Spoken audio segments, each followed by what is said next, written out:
Olá, eu sou Márcia Peltier e começa agora o nosso podcast Ontem, Hoje e Amanhã. Sabemos que tudo que acontece no passado reflete no presente e transforma o futuro. No nosso podcast de hoje, eu converso sobre vocação profissional e soft skill neste novo mundo do trabalho, com especialista em marketing e consultor Fred Dyer. Fred, um prazer estar aqui com você. Me diz uma coisa, quando a gente fala em soft skills, a gente tem que entender que isso veio para ficar. E o que é soft skills, né? Bom, olá, Márcia. Primeiro, obrigado pelo convite. É sempre um prazer falar contigo. Vamos começar, então. Soft skills, né, pode ser traduzido de duas formas, tanto habilidades comportamentais como habilidades interpessoais. E definitivamente veio para ficar. Assim, de uma forma bem resumida, o oposto de soft skills são as famosas hard skills, que seriam as habilidades que você consegue aprender num curso como inglês, Excel. Isso são as hard skills que já eram necessárias e que as empresas vão continuar pedindo. Mas as soft skills são aquelas habilidades que você precisa praticar e que vai fazer a diferença entre contratar você ou contratar uma máquina, contratar um computador. Isso é um resumo bem interessante. E o que seriam, quando a gente, na vida prática, né, Fred, o que seriam os soft skills? O que faz a diferença na hora da contratação nesses soft skills? Bom, vamos aqui supor um exemplo bem fácil de entender. Abre-se uma vaga de um administrador de empresa para uma vaga gerencial numa multinacional.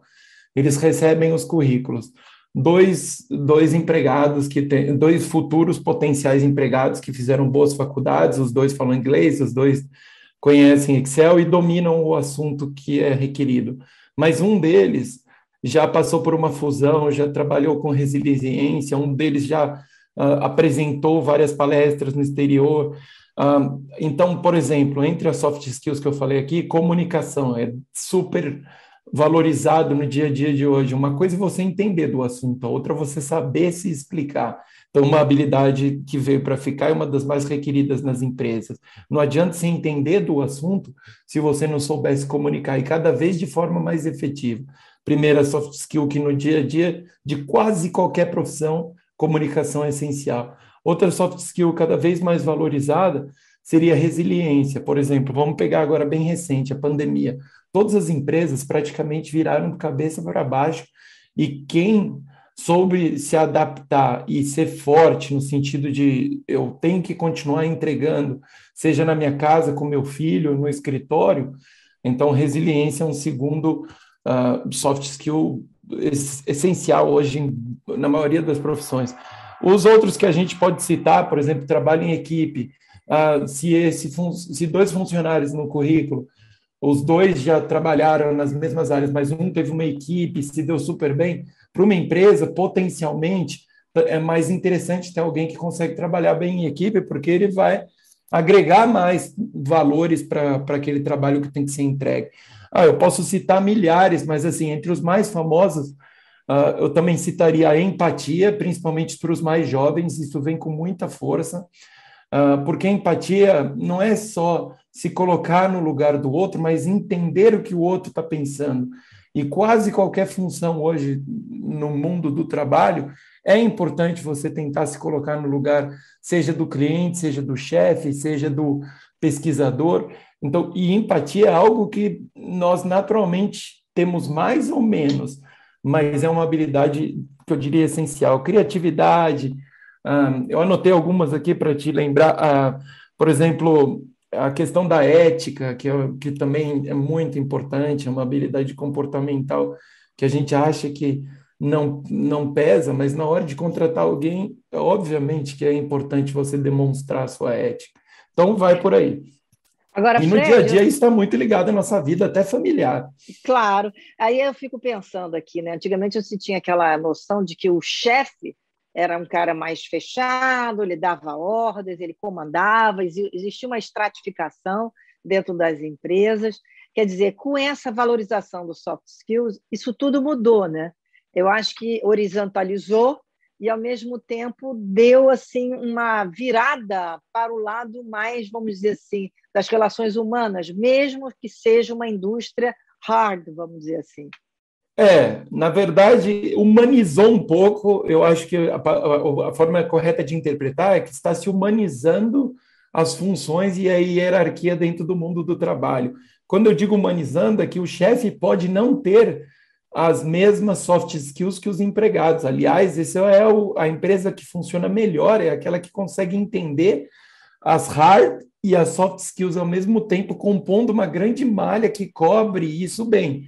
Porque não adianta ter dois funcionários, um chefe e um funcionário abaixo, que tenham as mesmas habilidades, que provavelmente eles não vão cobrir bem o que a empresa precisa. O legal é exatamente isso. Se você conseguir ter uma empresa, essa composição entre as soft e as hard skills, com certeza vai funcionar melhor. E ainda digo que essa humanização do trabalho permitiu também uma certa democratização, porque principalmente em empresas familiares, seculares, onde os donos, vamos chamar assim, vinham contratando os filhos para os cargos mais elevados, percebeu-se que quando eles procuravam profissionais que tinham capacidades diferentes, a chance de dar certo é muito maior, e isso traz mais potencial para quem merece do ponto de vista de talento, né? Isso é meritocracia, né? Já que você Isso está mesmo. procurando as pessoas mais adequadas a ocuparem aquele cargo. Agora, quando você falou em ética e em comunicação, o que papel na contratação as mídias sociais ocupam? Porque a gente sabe que hoje em dia as pessoas vão contratar uma pessoa, dão um Google, né? Eu quero saber o que essa pessoa sabe, o que ela faz, como é que ela se mostra ao mundo. Isso é válido? É muito válido, né? As redes sociais são perigosíssimas, porque é uma linha muito tênue, porque você acha que se colocando na rede social, principalmente vamos falar de uma rede social para o mundo do trabalho, que é o LinkedIn. Hoje, o LinkedIn, em alguns momentos, ele se parece com outras mídias sociais, como o Facebook, Instagram, as pessoas colocando fotos extremamente pessoais, opiniões extremamente radicais, e isso com certeza as empresas levam em conta. E através desse comportamento que às vezes as pessoas inocentemente ou erroneamente colocam nas mídias sociais, isso pode levar uma pessoa do RH a interpretar qual é a sua personalidade, quais são suas habilidades comportamentais. E uma das coisas claras que você vê, principalmente vamos falar da polarização na política, né? Ou você desse lado ou você daquele. Quando você exacerba isso na rede social, a empresa fica com algumas dúvidas. Será que se ele não gostar do chefe, ele não vai conseguir aceitar o chefe de forma alguma? Será que se a matriz na Alemanha trocar todo o nosso sistema, ele vai ser radical como ele está sendo nessa opinião? Então, isso tem muito a ver com o que a gente posta na rede social. E, obviamente, a gente tem que tomar muito cuidado quando a gente se posiciona de uma coisa ou outra, porque isso fica para sempre também. Você pode, daqui 10 anos, estar procurando emprego e o nosso rastro nas mídias sociais vai ficar. Quer dizer que cada vez mais as pessoas têm que ter uma consciência do que postam, né? Não é que haja uma censura, mas tem que ter uma reavaliação e uma reflexão, né? Porque o impulso pode ser extremamente negativo, né, Fred? Exato, tem que tomar muito cuidado, porque assim, a rede social é algo extremamente público, né? Você joga, você não sabe como é que isso vai ser usado. Você às vezes acha que está falando só com a sua família, que está ali no grupo de WhatsApp e no grupo do Facebook, mas uma vez que você postou, vamos dizer assim, não tem volta. Então a dica, na verdade, é pensar duas vezes, e a outra dica é um pouco, vamos dizer, é um pouco para as gerações mais antigas, mas às vezes você escrever e ler para alguém antes de postar, funciona também, porque uma segunda pessoa lendo pode falar, olha, você pode até não achar que você está querendo dizer isso, mas eu lendo vejo isso. Então, são duas dicas que eu acho que é bacana, ler duas vezes, mas às vezes pedir para outra pessoa que não está no calor da emoção, ler o que você está postando e, na dúvida, não posta comentários radicais e extremismos, eu acho que de qualquer lado são mal vistos. São mal vistos. E as fotos, Fred? a gente pensa na contratação, as pessoas também vão olhar as fotos. Que tipo de fotos a pessoa posta? Quer dizer, aí eu me pergunto, não sei se isso procede, mas fotos bebendo, fotos em poses sensuais, isso é uma coisa que, na hora da contratação, o RH também pensa duas vezes? Olha, eu vou te dizer que tem a questão aí, as fotos é assim, tem muito o bom senso das áreas de recursos humanos. É óbvio que, principalmente para as gerações que já nasceram na internet, é inevitável que vai ter foto desde pequenininho até hoje na festa da amiga. Não há problema algum em postar foto na rede social correta, vamos supor, por exemplo, o Instagram. Não tem problema de ter fotos suas numa festa.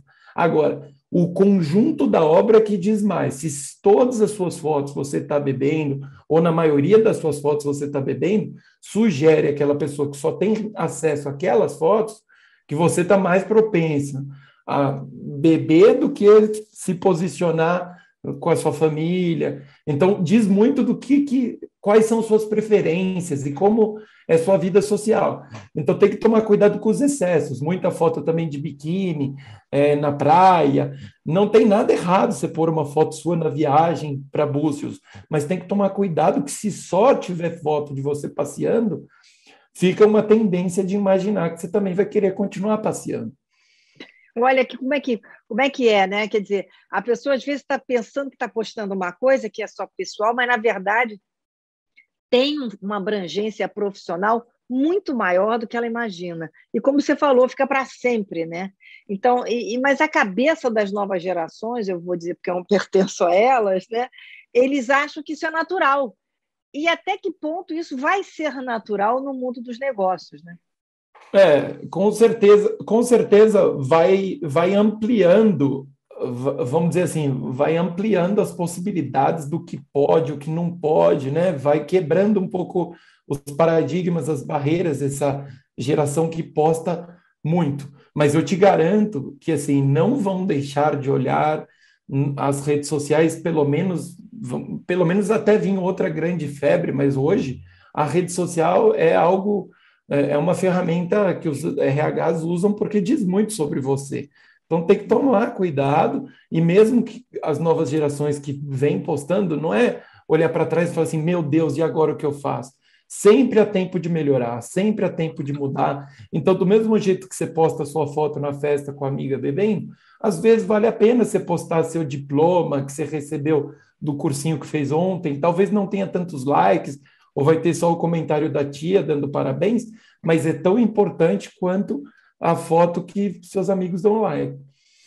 E com relação às profissões, Fred, a gente fica imaginando que esse mundo que se avizinha aí, que já está chegando, ou que já chegou, vamos dizer assim, muitas profissões não vão mais existir. O que seriam as novas profissões que você está vendo chegando no caminho desse futuro que se desenha agora, né? É bem interessante sua pergunta, porque nos Estados Unidos já tem alguns profissionais, principalmente da área da educação, que já chamam essa geração. O nome é triste, mas daqui a uns anos na história a gente vai entender. Já chamam os alunos das escolas americanas como geração Covid, porque é uma geração que teve 2 anos de impacto de uma mudança repentina no modelo de estudar e como aprender. Mas eles dizem, olha só que interessante, que 46% das profissões que essa geração que está hoje no ensino médio vai ter daqui a 20 anos ainda não existem. Ou seja, quase não existem, peraí, não existe. Vamos falar isso de novo. 46% das profissões que vamos dizer, os alunos do ensino médio pensam não existem. Que vai ter daqui a 20 anos ainda. Não existem ainda. E essas profissões, assim, se você tentar imaginar quais são elas, dizem que são as profissões que eles chamam as chamadas híbridas, que é assim, por exemplo, misturar engenharia com medicina. Uma pessoa que não é exatamente um médico nem um engenheiro, mas tem a cabeça de entender exatamente sobre um equipamento médico. Porque isso é um paradigma, os médicos querem construir equipamento, mas eles são especialistas na doença, não equipamento. O engenheiro, ele é especialista no equipamento, mas não na doença.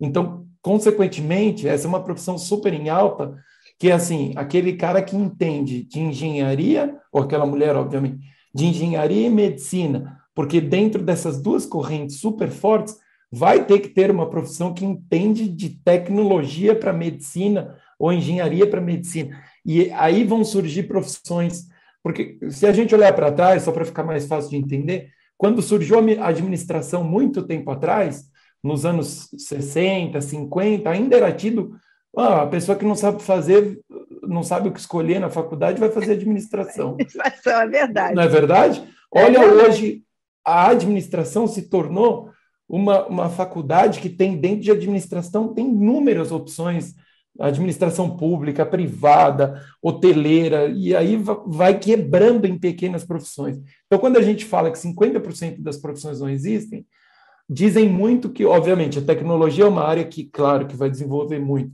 mas a mescla, combinar duas profissões ao mesmo tempo, é o que apontam como aonde vai surgir a maior parte das profissões que os jovens de hoje vão ter. Quer dizer que sempre eu acho que vai ter esse lado da tecnologia com uma profissão, vamos dizer, mais conservadora.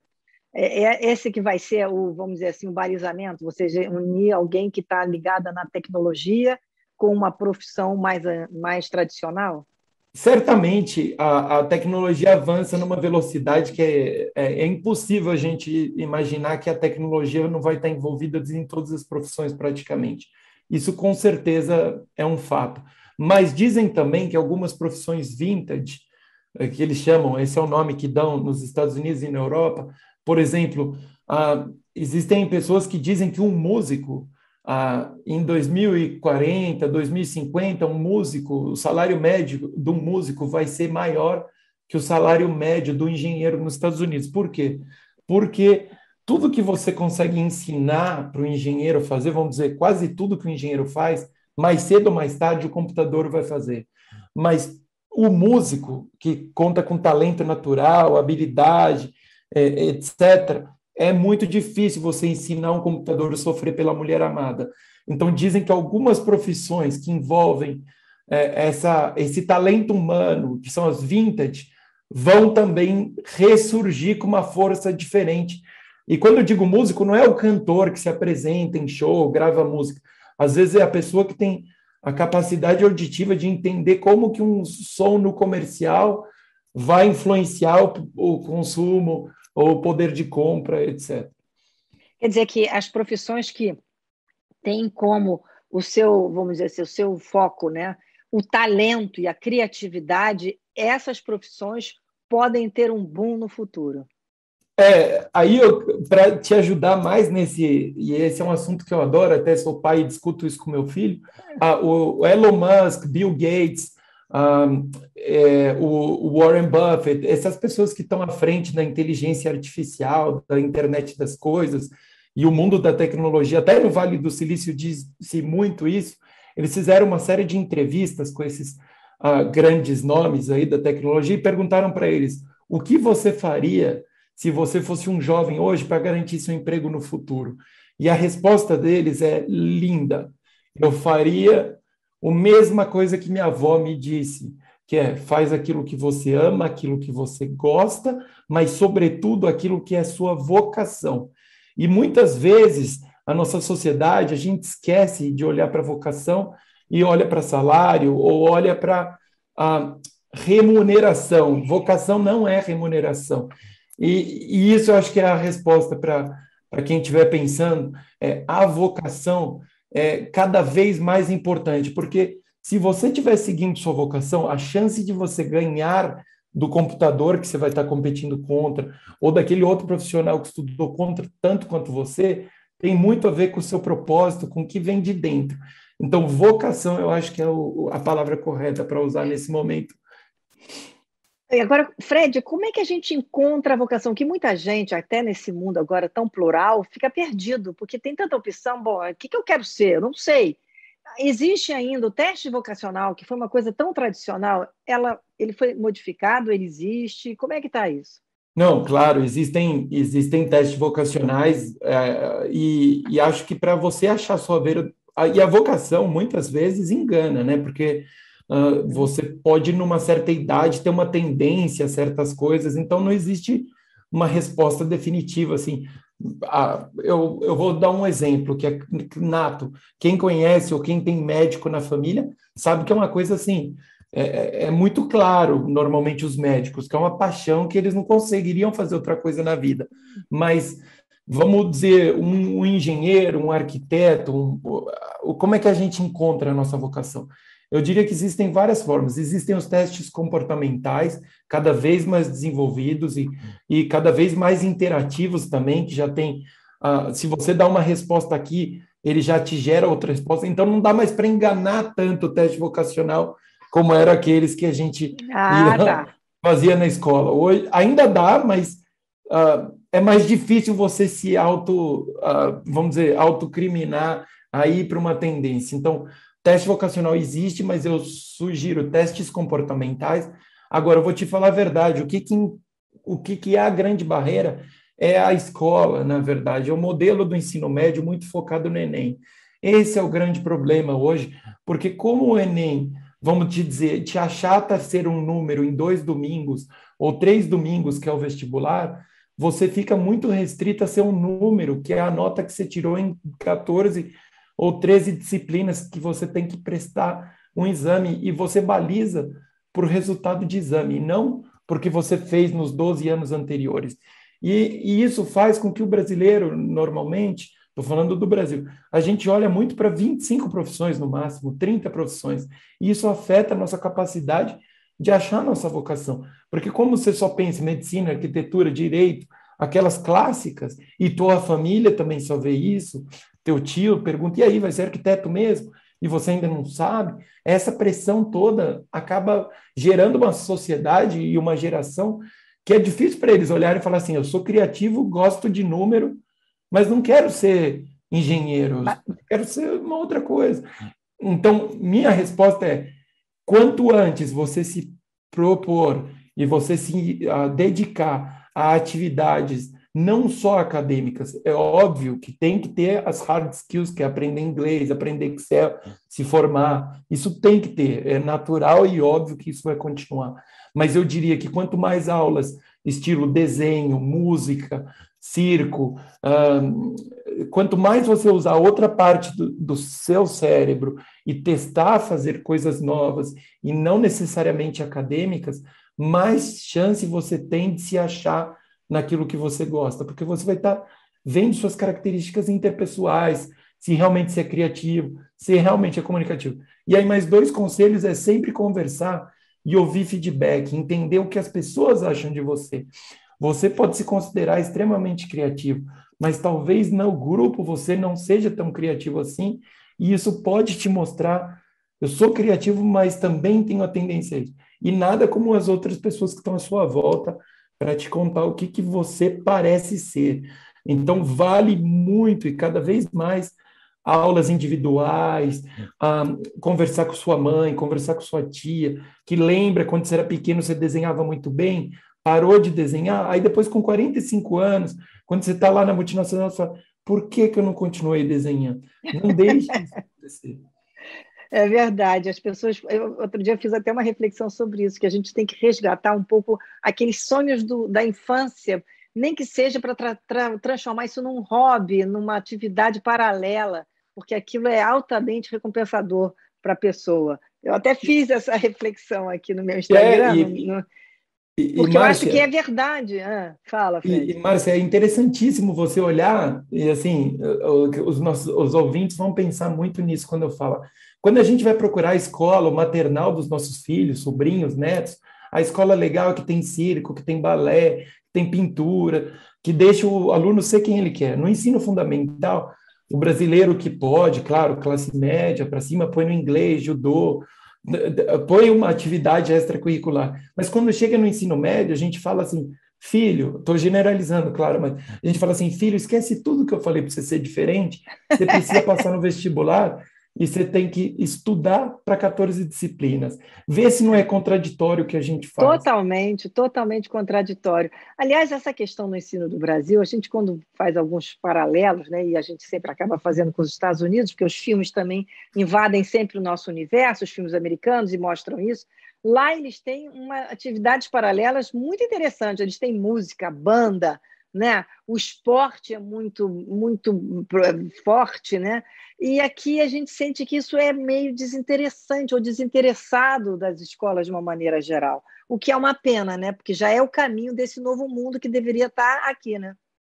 Isso é fato, tanto é que Harvard, as Ivy Leagues, Harvard, a MIT, essas faculdades que a gente vê no filme e fica encantado, 50% do fator que leva um aluno a entrar nessas top universidades dos Estados Unidos, claro que o filtro número um é nota, não adianta ser um mau aluno e eles vão olhar a sua média e tal, mas um fator que vai decidir, porque entre 3 alunos 10, o fator humano cada vez mais pesa, e as Ivy Leagues dizem, né, que 49 para 50% do fator que vai levar alguém a entrar em Harvard é quem é você. Então, quando a gente diz quem é você, por exemplo, hoje, se você fez menos do que 30 horas de trabalho voluntário, você não entra nas melhores 50 universidades dos Estados Unidos, porque desenvolve a empatia. E empatia de verdade, não é empatia pensada, porque uma coisa é ajudar a fazer um trabalho voluntário para pôr ali no currículo 5 horas. A outra é fazer 30 horas no ensino médio de trabalho voluntário. Outras coisas que é muito interessante é você pegar, é o desafio que eu faço, pega no LinkedIn os 50 maiores empresários dos Estados Unidos, ou até os 200 maiores, todos eles no LinkedIn vai ter um hobby. Eu jogo futebol, hiking, passeio, leio livro, porque não tem essa vergonha de colocar no currículo, olha, jogo tênis, ou faço futebol, gosto de praia, porque aí está mostrando quem é essa pessoa, e cada vez mais isso vai ser valorizado. Então, a dica que eu dou para os pais, adolescentes, ou mesmo você ainda que está no meio da carreira, nunca é tarde para você ter um hobby, para você se achar o seu lado pessoal, porque, consequentemente, vai melhorar o seu lado profissional. Eu acho que foi você uma vez que me contou, Fred, numa entrevista que a gente fez na Rádio JB, que teve uma vez 2 currículos, sendo que um eram iguais, mas um tocava violino. Fui eu mesmo. O que tocava violino foi o escolhido. Eu achei incrível. E por que o violino, né? Eu achei muito interessante a sua explicação. Você está lembrado?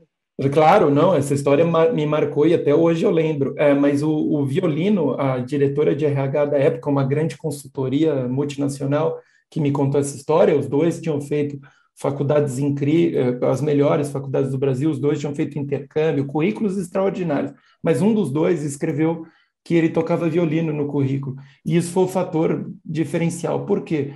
O violino, se você pensar o que é o trabalho de um consultor, que entra numa empresa e tem que analisar a empresa por dentro, tem que ouvir muito, não é muito bem-vindo, normalmente os consultores não são muito bem-vindos. Então, o que o violino traz? Para aprender a tocar violino, Márcia, você precisa treinar muito sozinho. Você precisa praticar muito sozinho. Então, você já sabe trabalhar sozinho. Primeiro fator. Segundo fator, quem toca violino, com certeza sabe ouvir melhor do que quem não toca violino, porque tem que ter a percepção daquela nota foi mais certa ou não. Terceiro, colocar que toca violino no currículo não é porque ele está começando, ele tem que ter coragem para dizer, eu toco violino, porque pode acontecer no diretor no final do ano falar, lembra que você agora... Então, tocar violino também tem um fator de perseverança, e por último é a resiliência. Porque eu tenho certeza, todo mundo aqui que já fez uma aula de música na vida, e aí chegou em casa e foi praticar, sempre tem um irmão, a prima, o tio, o vizinho, pode parar com isso aí que está me atrapalhando? Então, tem a resiliência. E isso, para uma empresa de consultoria, é o resumo do que ela queria saber. E o violino geralmente toca na orquestra, né? Então, ele está sabendo trabalhar. Exato, ainda tem que tocar junto com os outros, verdade. Eu adorei essa história, porque eu acho que isso exemplifica muito esses soft skills que a gente também estava falando, né? Porque mostra como uma coisa que você nunca poderia imaginar, que é tocar violino, pode fazer a diferença na carreira de alguém. Então, e como também entra dentro do que você falou, da criatividade, do talento, né? Isso é todo um diferencial do ser humano, né? Exato. A gente tem que lembrar que a gente nunca vai deixar de ser humano. Por mais máquina que você queira ser, o seu celular já sabe mais matemática que o melhor professor de Harvard. Então, conhecimento é essencial, mas como você usa o conhecimento tem muito a ver com quem é você. E eu acho que essa é a resposta. Vem cá, e essa questão de competir com a máquina, né, que a gente sabe que a inteligência artificial vai estar completamente dominando, a gente sabe que a inteligência artificial, de repente, vai estar quântica, quer dizer, ela vai fazer raciocínios muito mais brilhantes, né? E na hora que a gente imaginar esse admirável mundo novo, o ser humano vai, a sua maior contribuição vai ser justamente na criatividade, né? Na empatia, né? No emocional, né? No talento, porque isso a máquina, pelo menos a gente sabe que não tem até agora, né? Pelo menos por enquanto. Pelo É, menos. e eu diria ainda mais, né, essa competição máquina-humano, o resumo disso é assim, aquele funcionário 9 a 6, aquele sabe que cai a caneta, que eu faço exatamente minha obrigação, esse funcionário, ele está, mesmo que você não acredite, uma hora ou outra o dia dele vai chegar, porque a máquina avançando na velocidade que está, vai ter uma máquina que vai substituir a pessoa que só faz o que é mandado. Então, enquanto você não achar a sua paixão, enquanto você estiver fazendo apenas por obrigação, a tendência é de que mais cedo ou mais tarde um computador consiga fazer isso. Olha, eu achei maravilhoso isso tudo que você falou, Fred, porque isso é o ser humano, né? A gente tem que entender que a nossa humanidade é preciosa, né? Tudo que nos humaniza nos torna únicos. Então, as máquinas não podem nunca ocupar esse espaço. Mas a gente sabe que o mundo está vindo com essas máquinas maravilhosas e a gente tem que estar cada vez mais consciente dessas qualidades humanas para a gente contribuir para o futuro. Eu quero te agradecer muito toda a sua explicação aqui sobre vocação, o mundo profissional do futuro e os soft skills, que eu acho que é um alerta muito importante e um guia muito importante para todo mundo. Não, eu que agradeço. Eu acho que cada vez mais a gente deve resgatar também as conversas. Uma dica que um americano me deu outro dia foi assim: o melhor jeito de você conhecer o que são soft skills é bater um papo com a sua avó, conversar com uma senhora mais velha, com um senhor, porque eles viveram um mundo sem o computador, onde o comportamento humano fazia diferença, como vai fazer aqui na frente. E a outra relação que eu quero fazer é assim, é como o ser humano dominou a Terra frente aos outros animais, porque nós somos os racionais. A máquina vai ser a parte racional. Então está na hora da gente pensar no emocional. Olha, foi genial, Fred, adorei. Nossa, mas que coisa incrível, né? Essa importância do passado. Olha, eu nunca parei para pensar como seria importante esse contato do passado agora, em termos assim profissionais, sabe? E tem muitos CEOs, gurus assim americanos que eles estão fazendo isso. Eles estão chamando, por exemplo, eles estão pagando coaching de terceira idade. É uma profissão nos Estados Unidos para alguns aposentados. Eles estão se tornando coachings de executivos para falar um pouco sobre o que são habilidades manuais, por exemplo. Quem sabe costurar nos Estados Unidos hoje já tem empresa valorizando quem sabe costurar, porque você tem que ter calma, porque você tem que ter precisão, você tem que parar e esquecer o mundo para focar no seu bordado.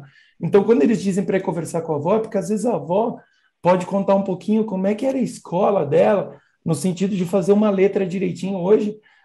E aí a gente para e pensa, mas será que o bordado vai voltar? E eles dizem assim, essas profissões vintage que eu estava falando, música, bordar, costurar, cozinhar, de uma certa forma, é o resgate do que o ser humano é melhor que um computador. Mas obrigado, espero ter ajudado alguém aí e estou sempre à disposição.